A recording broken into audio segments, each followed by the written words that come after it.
বিশ্ববিদ্যালয়গুলোতে আর গণরুম হবে না বন্ধুগণ, এই সুযোগ আর দেওয়া হবে না। গণরুম গেস্ট রুমের খবর হয়ে গেছে 24-এ, এটা আর ফিরে আসবে না। এখন যদি কেউ ফিরিয়ে আনতে চায় তাহলে তাদেরকেই ফিরিয়ে দেওয়া হবে ইনশাল্লাহ। ঢাকা বিশ্ববিদ্যালয় ইসলামী ছাত্র শিবির কর্তৃক আয়োজিত 3 দিন ব্যাপী রক্তে লেখা জুলাই বা রক্তাক্ত জুলাই, রক্তের অক্ষরে জুলাই আমরা যে নামেই বলি, আয়োজনের সমাপনী দিবসে আজকের এই সভার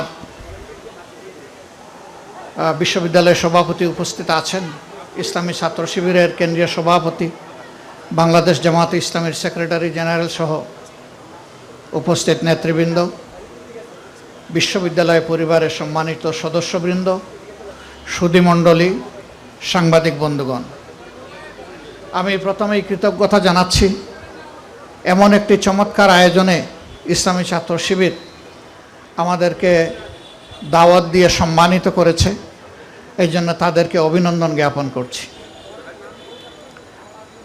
আমি গভীর শ্রদ্ধার সাথে স্মরণ করছি এবং দোয়া করছি 2006 সালের 28 অক্টোবর লগিবইটার তাণ্ডব, 2009 সালের ফেব্রুয়ারির 25 এবং 26 তারিখ পিলখানা হত্যাকাণ্ড, 2013 সালের 5ই মে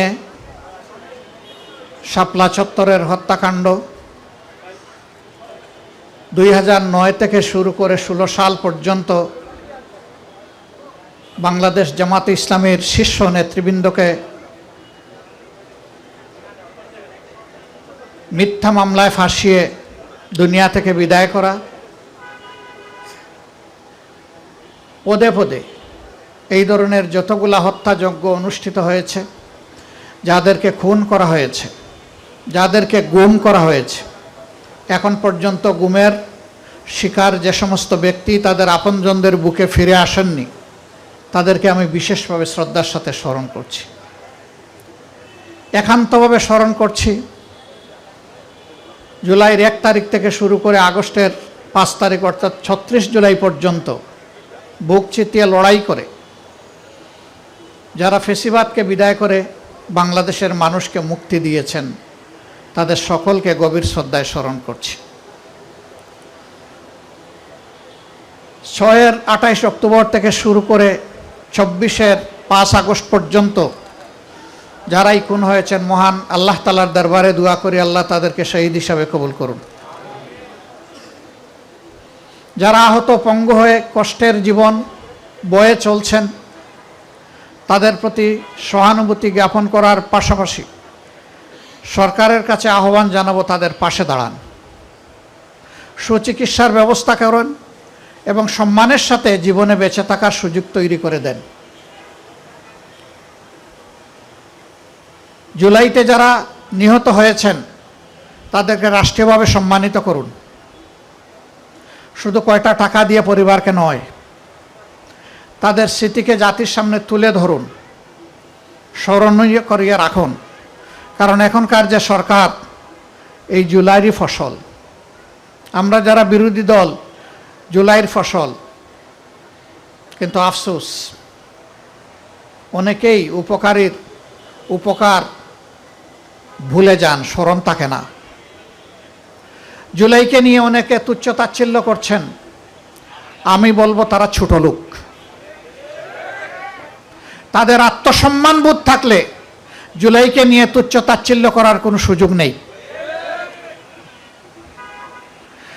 জুলাইয়ের আগে বাংলাদেশটা কেমন ছিল, আজকের এই আঙ্গিনাটা যেমন, জুলাইয়ের আগে বাংলাদেশটাই তেমন ছিল। ছোপ ছোপ রক্ত আর খাড়ি খাড়ি লাশে ভরা ছিল বাংলাদেশ। অসংখ্য মায়ের বুক খালি করা হয়েছে, মা বাবার সামনে থেকে ঝাপটা দিয়ে তাদের তরচাদা সন্তানকে তুলে নেওয়া হয়েছে। সেই সন্তান আর মা বাবার কাছে জীবিত ফিরে আসে নাই, কারো লাশ ফিরে এসেছে, আর কারো লাশের অপেক্ষায় এখনো তাদের মা বাবা আছে। তারা এতটুকু সান্ত্বনা পেতে পারতেন যে আমার সন্তানের লাশটা অমুক জায়গায় আছে, তাও তারা জানেন না। এই স্মৃতিগুলো যারা ভুলে যায়, মানুষের এই ত্যাগ এবং অবদানকে যারা ভুলে যায়, মানবতার খাতায় তাদের নাম থাকা উচিত নয়।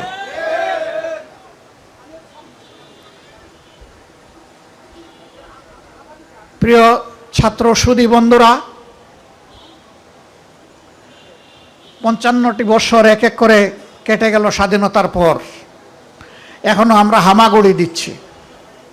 ভালো একটা শিক্ষা আমাদের সন্তানদের হাতে তুলে দিতে পারলাম না। একটা সুশৃঙ্খল শান্তিপূর্ণ সমাজ এবং নিরাপত্তা আমরা জনগণকে দিতে পারলাম না। একটা টেকসই অর্থনীতি আমরা গড়ে তুলতে পারলাম না। রাষ্ট্রীয় কোনো প্রতিষ্ঠানকে আমরা মর্যাদায় অধিষ্ঠিত করতে পারলাম না।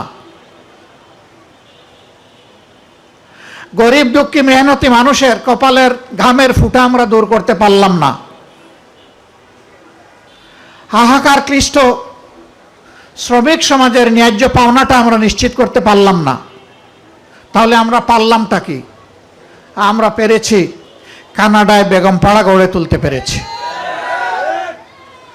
আমরা পেরেছি একদল লোক বাংলাদেশের অর্থ সম্পদ লুট করে সিঙ্গাপুরে বহুতল ভবন গড়ে তুলতে পেরেছে। এই টাকা দুবাইতে ট্রান্সফার করা হয়েছে, চিলিতে ট্রান্সফার করা হয়েছে। ব্রিটেনে এক মন্ত্রী শুধু 750 বাড়ি। কত বড় জমিদার! সব বাংলাদেশের জনগণের চুরি করা টাকা। বেলজিয়ামে গিয়ে দেখলাম এক মন্ত্রীর 900 দোকান আছে। আমি তো শুনেই আমার বেহুশ হয়ে যাওয়ার উপক্রম। আমি বললাম যে ওই মার্কেটটায় আমাকে নিয়ে যাও। বললো এক মার্কেটে না, অনেকগুলা মার্কেটে। এরা কোথাকার জমিদার? এরা জনগণের টাকা চুরি করে ওখানে নিয়ে দোকান কিনেছে। জুলাইয়ের স্লোগান ছিল উই ওয়ান্ট জাস্টিস। আমরা বৈষম্য চাই না, আমরা ন্যায় বিচার চাই। ন্যায় বিচারের জন্য বিচার বিভাগটা স্বাধীন হবে। এই সরকার হওয়ার আগে, নির্বাচন হওয়ার আগে সবাই চিৎকার দিলাম, বর্তমান সরকারি দল বলল, আমরা বললাম। এখন নির্বাচন হয়েছে, এখন আর সরকারি দল স্বাধীন বিচার বিভাগ চায় না, স্বাধীন দুর্নীতি দমন কমিশন চায় না, স্বাধীন মানবাধিকার কমিশন চায় না, শক্তিশালী গুম কমিশন চায় না, স্বাধীন নির্বাচন কমিশন চায় না। আগের ফেসিবাদের আলোকেই তারা সবকিছু রাখতে চায়। এই জন্যই তারা গণভোটের গণরায়ও মানতে চান না। আমরা পরিষ্কার বলে দিচ্ছি, এর রায় বাস্তবায়ন বাংলার জমিনে হবে ইনশাআল্লাহ। জনগণকে অপমান করার সুযোগ কাউকে দেওয়া হবে না। 70 ভাগ মানুষ যেখানে রায় দিয়েছে, এই রায় অবশ্যই আল্লাহর মেহেরবানিতে বাস্তবায়ন হবে। আমরা লড়াই করব সংসদের ভিতরে, আমরা লড়াই করব রাজপথে। দাবি যদি সংসদে আদায় হয় আলহামদুলিল্লাহ, যদি না হয় তাহলে রাজপথেই লড়াই করে, আন্দোলন করে সেই দাবি আদায়ে বাধ্য করা হবে।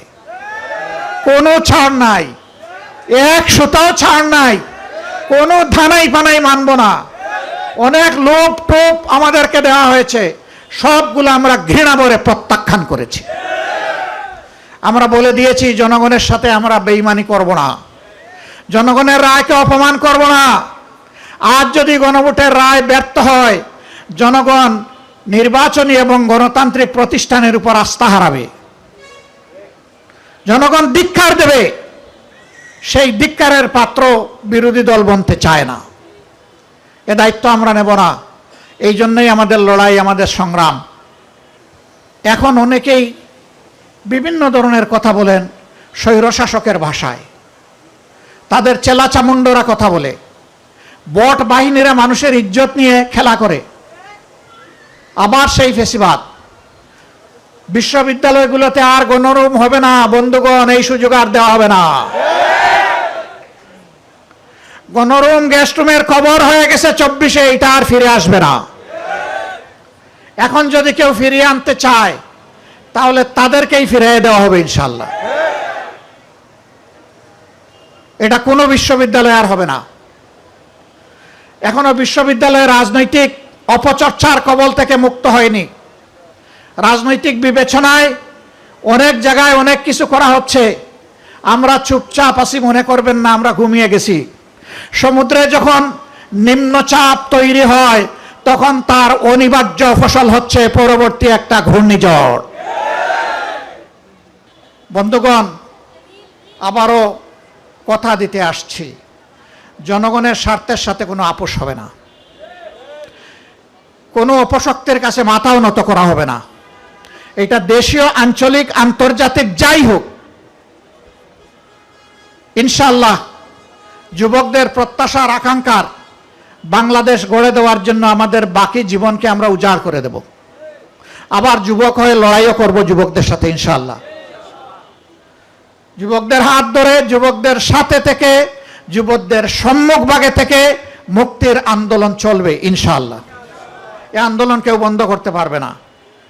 আজকে এই ওয়াদা, এই অঙ্গীকার আরেকবার করে গেলাম প্রাচ্যের অক্সফোর্ড খ্যাত ঢাকা বিশ্ববিদ্যালয়ের বুকে দাঁড়িয়ে। আল্লাহ তাআলা এই ওয়াদা পালনের তৌফিক আমাদেরকে দান করুন। এই আয়োজনের জন্য আবারও মোবারকবাদ জানিয়ে আমার বক্তব্য এখানেই শেষ করছি। আল্লাহ হাফিজ। বাংলাদেশ জিন্দাবাদ। ফেসিবাদ নিপাত যাক। আসসালামু আলাইকুম ওয়া রাহমাতুল্লাহ।